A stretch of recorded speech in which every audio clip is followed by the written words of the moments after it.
Hey guys, one of the interesting topics of Ultra Sun and Ultra Moon in Draft League format is where does Stakataka fit in? So I thought I'd do a little video just to talk about it. Here I'm going to look at some of the sets it can use, the role I think it fills, and what type of value I think it has.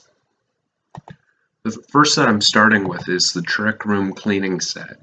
I think that is Stakataka's role in Draft League. It can do other things, but I think most of the time you're going to find it's getting its best use if it's intended as a cleaner. It has a lot of power, and in Trick Room there's not going to be something slower than it. With Beast Boost, you can fiddle around with its defense to get it so that it can raise its attack, and after an attack boost, Gyroball is going to be doing a ton of damage. To show the kind of damage Gyroball can do, this is a calc against Landorus with full HP. If Stakataka gets a Beast Boost for its attack, and then Intimidate brings it back down to neutral, it's going to be, with a Life Orb, guaranteed knocking 252 HP Landorus out with a Gyroball, 100 to 118%.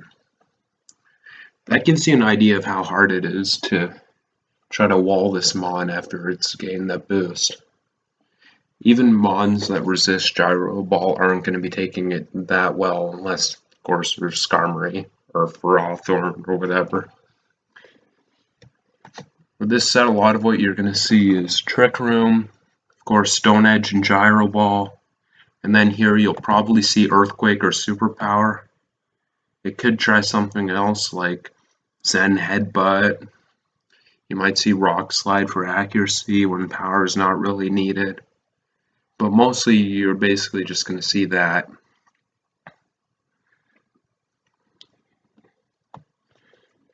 Another set it can run is, you can see Stakataka as a Z captain, still trying to clean in the same way. Usually it's going to run Rocky and Z because Gyroball is basically already a Z move from this Pokemon. It could, of course, also be Pummeling or Tectonic Rage, but mostly you're just going to see Rocky. That's going to be 90% of the time. Again, you're going to want to fiddle around with its defense. You want only 15 defense IVs. You'll see that defense and attack are the same here, but because attack is higher here, that means attack is going to be the stat that gets the Beast Boost. So you don't need to have less defense and attack. If you want to boost attack, you just need to have them at the same amount. Again, this set pretty much is going to run the same moves. Earthquake / Superpower here in the slot, dual stab. It's mostly what you're going to see. And I'll look at what this thing can do. We're going to scroll down and look at this calc. At one attack, its Continental Crush is so powerful that it has a chance, not a great one, but it has a chance to knock out a fully physically defensive Celesteela, which is no small feat. If it gets a boost, there just really isn't many Pokemon that are going to be taking one of its stab hits, and that's where it gets most of its value as a cleaner. Another set it can run is Assault Vest, and it can run something like this, where it's mostly focusing on its attack, but you could also run it, you could put a Careful and make its special defense high, and that way it'll just munch almost anything. But I think you're going to find more often than not you're going to be wanting to put a little bit of pressure on with this thing, not just taking a hit. So Brave usually is going to be what you want. This one, you'll probably see these same moves. It can run things like Frustration, Zen Headbutt. You could even run Infestation on it if you wanted to. You want to get a little fancy there. You can mess around with moves like Smackdown for things like Skarmory and so on. but mostly you're going to see these types. Another set it can run is a banded braking set, and this is basically just come in, hit hard, get out. You're not trying to clean, you're just trying to put an impact on your opponent's team, force them to make difficult decisions. And again, you're going to see a lot of the same moves. It has a few powerful moves and then just not much else. But I think you're going to be pretty fine in terms of coverage with these four. And then another set it can run is Stealth Rock. And we know that's the most busted move in the game. You get your rocks up, and you're probably not going to try to run it defensively because it's just not a very good wall. You're probably going to want to have it in a way that it can take a hit, put some pressure on, get rocks up. And Toxic is just there for bulky waters. If you're facing one that can handle this thing, and you can score a big Toxic on it and create some sort of window for this thing later. You could run, again, you could look at things like Infestation, Smackdown, etc.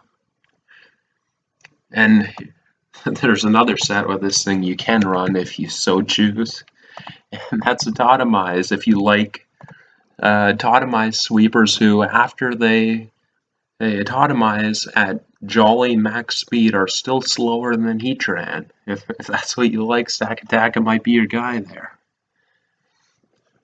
So basically those are the roles this Mon can fill.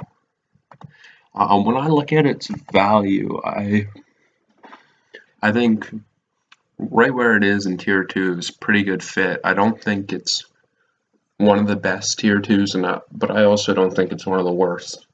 I think it has a good role as a late game cleaner. It's probably not something you're going to be switching in, switching out. It just, as a slow Mon with a 4x weakness, you're not really going to be playing around with it like that in Draft Lake. You're going to see its value as something that takes an opportunity and then tries to exploit it. This Mon, I think it can be a worthy Z user, more so in type of leagues like the GBA where you can use a lower tier 2 Z user, and that allows you to also have a tier 4 rather than a tier 5, and you can have something there like a Rain Abuser or Sock, Virizion, something that can make good use of the crystal. In tier 5, you're not going to have those types of options. There's about Golurk, and that's about it, who can really use it.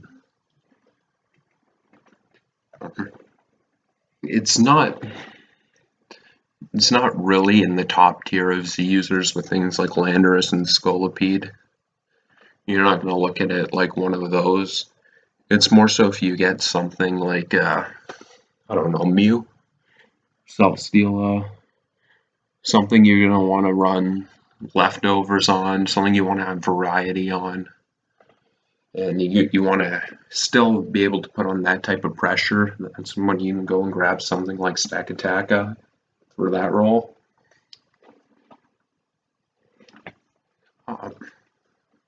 One of the issues with this mod is it does have a good deal of predictability. If you under prep for a set like a rock set, it's not really going to punish you, but you basically just have to prep for it in a way that you make sure you can handle it in Trick Room. That's the one way it can really abuse you. So if you have any thoughts or questions, concerns, anything about this Mon, drop a comment. I'll respond to any of them. I will not be providing any dirty pictures of myself if that is what your comment is, however. Anyway, thank you for watching. Good night.